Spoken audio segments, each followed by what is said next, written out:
Hello friends, कैसे हैं आप। उम्मीद करती हूँ अच्छे ही होंगे। तो आज मैं आपको करवाने जा रही हूँ क्लास 10वीं के इतिहास का विषयों के प्रमुख दर्शनों में बहुत ही प्रमुख दर्शन वैदिक दर्शन। इसका हमारे जीवन पर क्या प्रभाव पड़ा, कैसे इसकी शुरुआत हुई आदि के विषय में समझाऊंगी। अगर आपको मेरी वीडियो पसंद आ रही है तो चैनल को सब्सक्राइब करें, वीडियो को लाइक करें, बने रहिए चैनल के साथ। तो चलिए मेरी वीडियो की तरफ। तो आज हम आपको करवाने जा रहे हैं विषयों के प्रमुख दर्शन। ठीक है, इसमें हम सबसे पहले देते हैं परिचय। क्या है कि अपने चारों ओर हो रहे परिवर्तन व घटनाओं के बारे में सोचना, विचारना और चिंतन करना आदि काल से ही मानव का स्वभाव रहा है। ये हम सभी सोचते हैं, हमारे चारों तरफ जो जो परिवर्तन होते हैं, घटनाएं होती हैं, तो हम क्या करते हैं, सोचते भी हैं, उनके बारे में विचार भी करते हैं, चिंतन भी करते हैं कि कैसे हो रहे हैं, ये क्या हो रहा है। ठीक है, तो ये मानव का स्वभाव शुरू से ही रहा है, यानी प्राकृतिक है ये चीज़ें। ठीक है, ये जो विचार है मानव के, इन विचारों की जो प्रक्रिया है उसने ही क्या है, धर्म, मजहब और पंथों को जन्म दिया। आइए अब पढ़ते हैं दर्शन के बारे में कि दर्शन क्या है। देखिए, दर्शन क्या है, सत्य एवं ज्ञान की खोज करता है। ठीक है, दर्शन के द्वारा कुछ तत्वों और सिद्धांत प्रतिपादित होते हैं। क्या है कि जो व्यक्ति जैसे सच को खोजता है, जैसे जैसे उसे ज्ञान प्राप्त करता है, वो उसी के अनुरूप कुछ तत्वों और अपने सिद्धांत प्रतिपादित करता चला जाता है। तो इससे क्या होता है, दर्शन से तत्वों और सिद्धांत प्रतिपादित होते हैं। दूसरा क्या है, दर्शन का जन्म अनुभव एवं परिस्थिति के अनुसार हुआ। जिस भी व्यक्ति ने जो भी दर्शन बनाया, उसके क्या अनुभव रहे और उसकी क्या परिस्थितियां रही, उसके अनुसार ही उसने दर्शन को जन्म दिया। सभी दर्शनों की उपासना पद्धतियाँ अलग अलग हैं। हर व्यक्ति की जो क्या है, सोच अलग है, पूजा करने का ढंग अलग है। तो जिस व्यक्ति ने जिस दर्शन को जन्म दिया, उसने अपने हिसाब से अपनी उपासना पद्धति निर्धारित की। लेकिन सभी दर्शनों का जो है एक ही लक्ष्य है। लेकिन चाहे उपासना अलग अलग है, लेकिन सभी का लक्ष्य एक ही है। वह लक्ष्य क्या है कि दुखों के मूल कारण से क्या हो, मानव को मुक्ति मिले और उसे क्या मिले, उसे मोक्ष मिले, यानी मोक्ष की प्राप्ति करवाना ही जो है सभी दर्शनों का मुख्य लक्ष्य है। अब देखिए, जो वैदिक दर्शन है, वैदिक दर्शन में मनुष्य के जीवन को आध्यात्मिक व भौतिक दृष्टि से उन्नत करने के लिए 4 पुरुषार्थ की व्यवस्था का उल्लेख है। आध्यात्मिक मतलब धर्म के मामले में, और भौतिक मतलब जो भौतिक यानी प्रकृति के बारे में, पेड़ पहाड़ों के बारे में, सुख सुविधाओं के बारे में जो दृष्टिकोण है, उसको उन्नत करने के लिए 4 पुरुषार्थ बताए हैं। ठीक है, कितने, 4 पुरुषार्थ। कौन कौन से, धर्म, अर्थ, काम और मोक्ष, ये 4 क्या हैं, पुरुषार्थ हैं। ठीक है, जानते सबसे पहले धर्म के बारे में। धर्म पुरुषार्थों में मुख्य है। किसी व्यक्ति के स्वाभाविक गुणों को उसका धर्म कहते हैं। मतलब जो प्राकृतिक रूप से व्यक्ति के अंदर स्वाभाविक गुण है, वही क्या कहलाते हैं, उसका धर्म कहलाते हैं। जैसे अग्नि का धर्म क्या है, गर्मी एवं तेज। विद्यार्थी का धर्म क्या है, पढ़ना। राजा का धर्म क्या है, प्रजा का पालन करना। और मानव का स्वाभाविक धर्म क्या है, मानवता। जिसका जो स्वाभाविक कार्य है वही उसका धर्म है। आगे हम पढ़ते हैं धर्म का अर्थ क्या है। तो देखिए, जो धर्म का अर्थ है वो है कर्तव्य बोध, मतलब व्यक्ति को अपने कर्तव्यों का ज्ञान होना। मानव का जो नैतिक कर्तव्य है वही उसका धर्म है। ठीक है, धर्म गृह धातु से बना है, जिसका अर्थ है धारण करना। ठीक है, धर्म किससे बना, गृह धातु से बना, और इसका अर्थ क्या है, धारण करना। ठीक है, निरुक्त में नियम को धर्म कहा गया है। निरुक्त क्या है, ये संस्कृत का ग्रंथ है। इसमें क्या कहा गया है कि जो नियम है उसको ही क्या कहा गया है, धर्म कहा गया है। अर्थात नियम जो इस संसार ने धारण किया वही क्या है, धर्म है। ठीक है, धर्म वह अनुष्ठान है जिसमें चेतना का शुद्धिकरण होता है।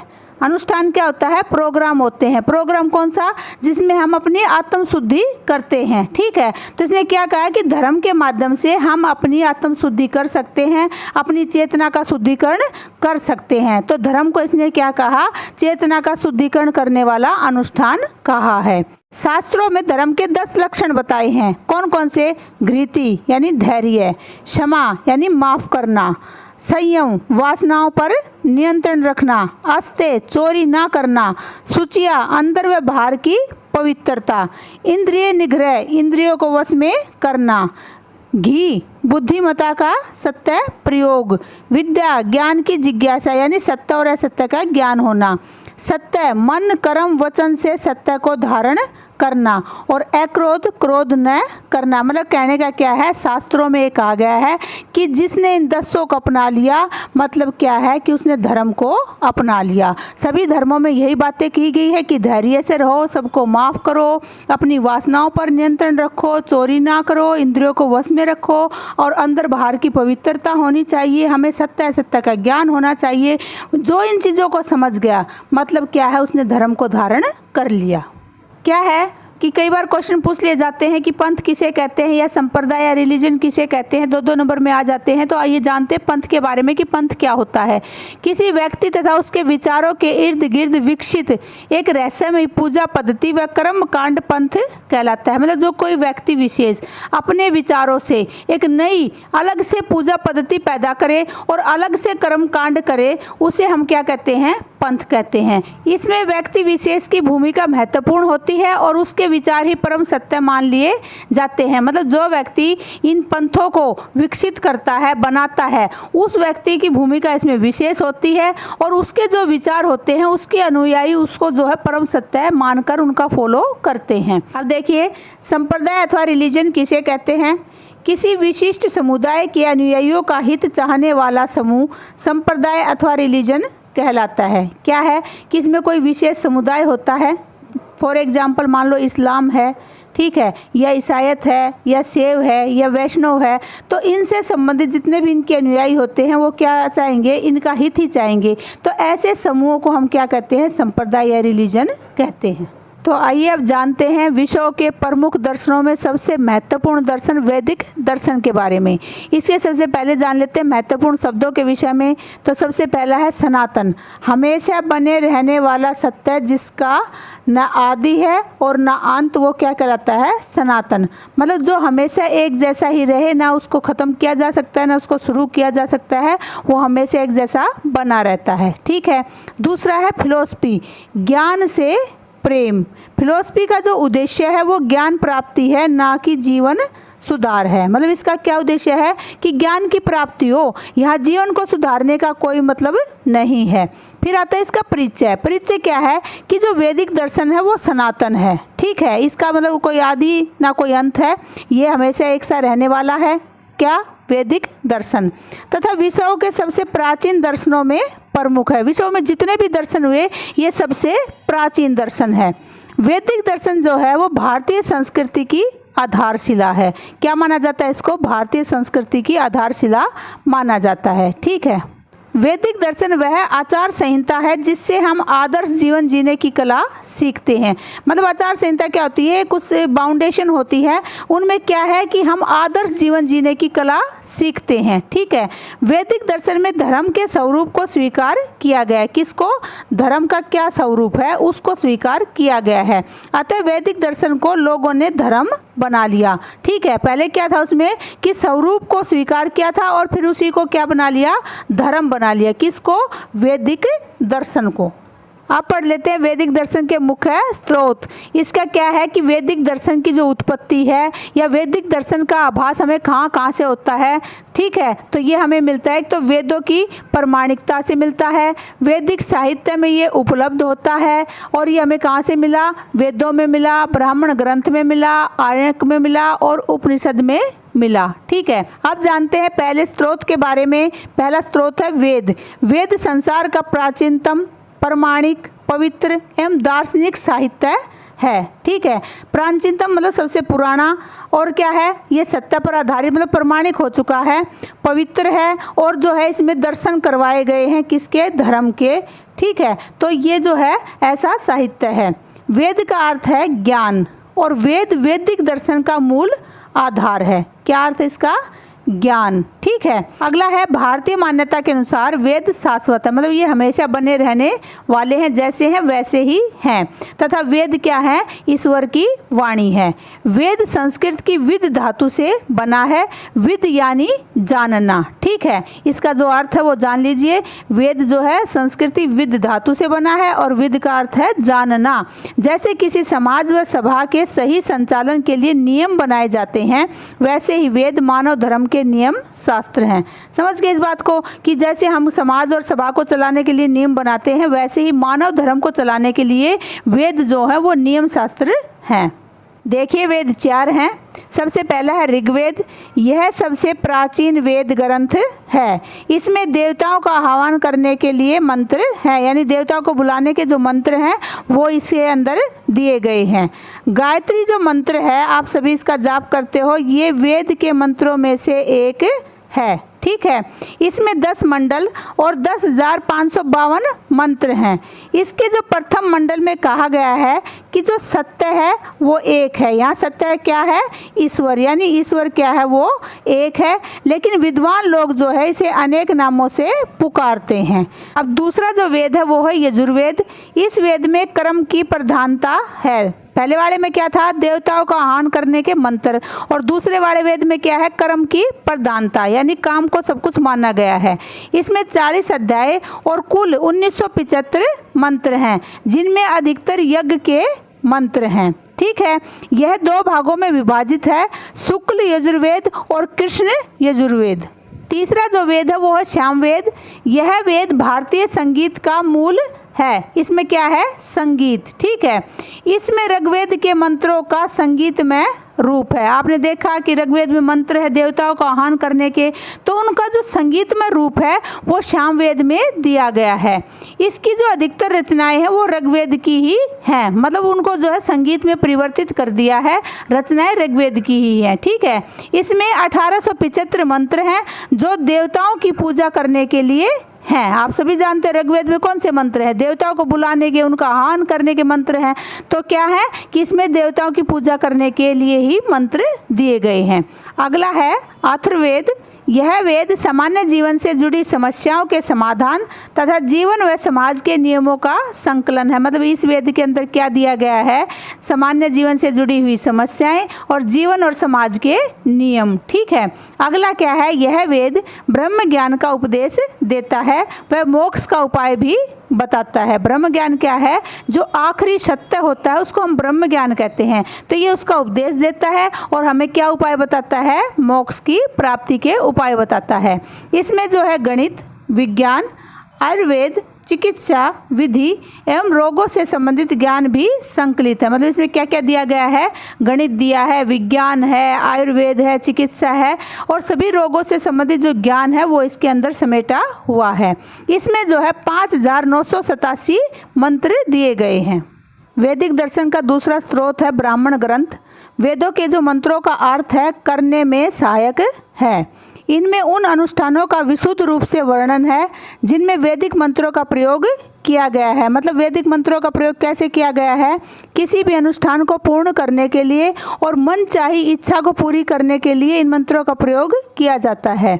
इसमें सरल रूप से देवताओं तथा यज्ञ की रहस्यमयी व्याख्या की गई है। इसमें क्या है कि देवताओं का आह्वान किया जाता है और यज्ञ किए जाते हैं। ठीक है, स्रोत है आरण्यक ग्रंथ। इनका आध्यात्मिक महत्व ब्राह्मण ग्रंथों से अधिक है, मतलब ये उनसे कुछ ज़्यादा हैं। सन्यासियों को ब्रह्म विद्या के ज्ञान के लिए ये ग्रंथ ब्राह्मण ग्रंथ व उपनिषदों को जोड़ने वाली कड़ी है। क्या है कि जो सन्यासी हैं उनको ब्रह्म विद्या का ज्ञान, ठीक है, और जो ब्राह्मण ग्रंथ हैं उनको उपनिषदों से जोड़ने वाली ये कड़ी का काम करते हैं। आगे जो स्रोत है वो है उपनिषद। उपनिषद वेदों का सार है। सभी वेदों का सार कौन सा है? उपनिषद। उपनिषद का अर्थ है गुरु के पास बैठकर शिष्य द्वारा ज्ञान प्राप्त करना। मतलब गुरु के पास बैठकर शिष्य क्या प्राप्त करते हैं? ज्ञान प्राप्त करते हैं। उसको क्या कहते हैं? उपनिषद। ब्रह्मा, जीव, जगत का ज्ञान उपनिषदों की मूल शिक्षा है। मतलब उपनिषद में क्या है कि ब्रह्मा, जीव और जगत का जो ज्ञान है वो इसकी मूल शिक्षा में है। ठीक है, आगे आती है वैदिक दर्शन की विशेषताएं।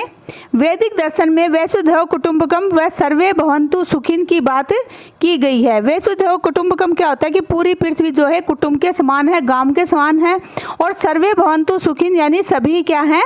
सुखी हैं। इस बात पर जोर दिया गया है। इसके ज्ञान से व्यक्ति स्तुति व यज्ञ के माध्यम से अग्नि, जल, पृथ्वी, वायु एवं आकाश जैसे प्राकृतिक तत्वों को स्वच्छ एवं सुरक्षित रखने की प्रेरणा लेता है। इसमें क्या होता है, आप सभी को पता है कि कई बार हम क्या करते हैं, यज्ञ करते हैं। क्यों करते हैं? ताकि जो माहौल क्या हो जाए, स्वच्छ हो जाए, वातावरण जो है वो शुद्ध हो जाए। तो इसमें क्या है कि जो वैदिक दर्शन है उसके अंदर स्तुति और यज्ञ के माध्यम से जो है प्राकृतिक जो तत्व है, अग्नि, जल, पृथ्वी, वायु और आकाश, उनको स्वच्छ और सुरक्षित रखने की प्रेरणा ली जाती है। आइए अब जानते हैं वैदिक दर्शन की मुख्य विशेषताएं। इसमें क्या है कि इसमें 16 पॉइंट हैं और छोटे क्वेश्चन जो है काफ़ी इसमें से पूछे जा सकते हैं, तो इनको ध्यान से आपको सुनना और पढ़ना है।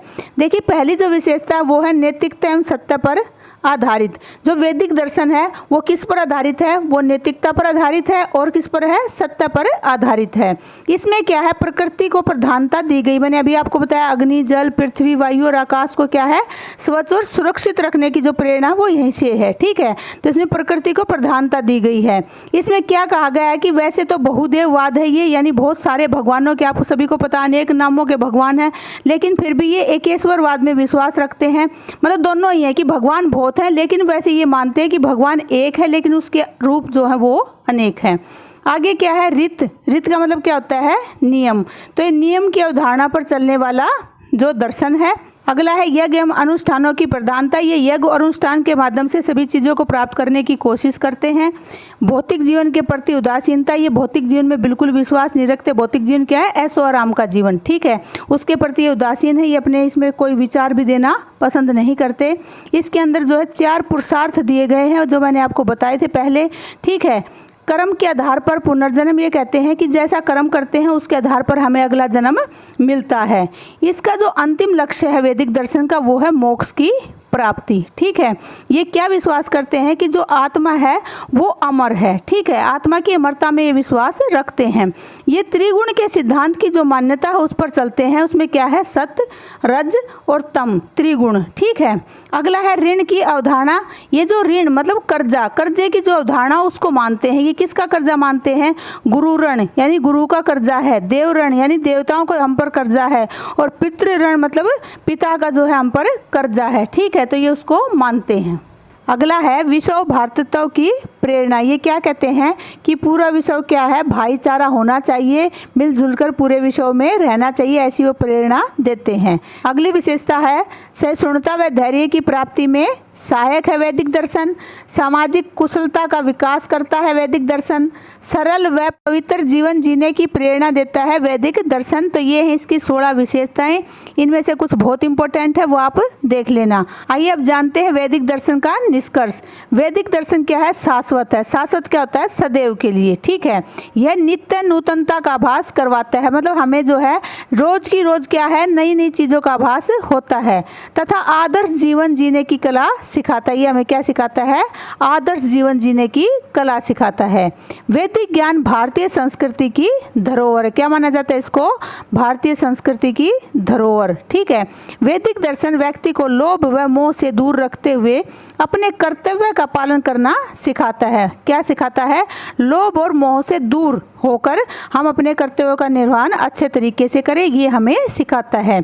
और साथ साथ क्या सिखाता है? दूसरों की सेवा करने का जो पुण्य है और दूसरों को दुख देने का जो पाप है, यह भी वैदिक दर्शन हमें समझाता है। तो हमें इन चीज़ों से क्या है कि दूसरों को दुख नहीं देना चाहिए और दूसरों की सेवा करनी चाहिए, ये सब सिखाता है।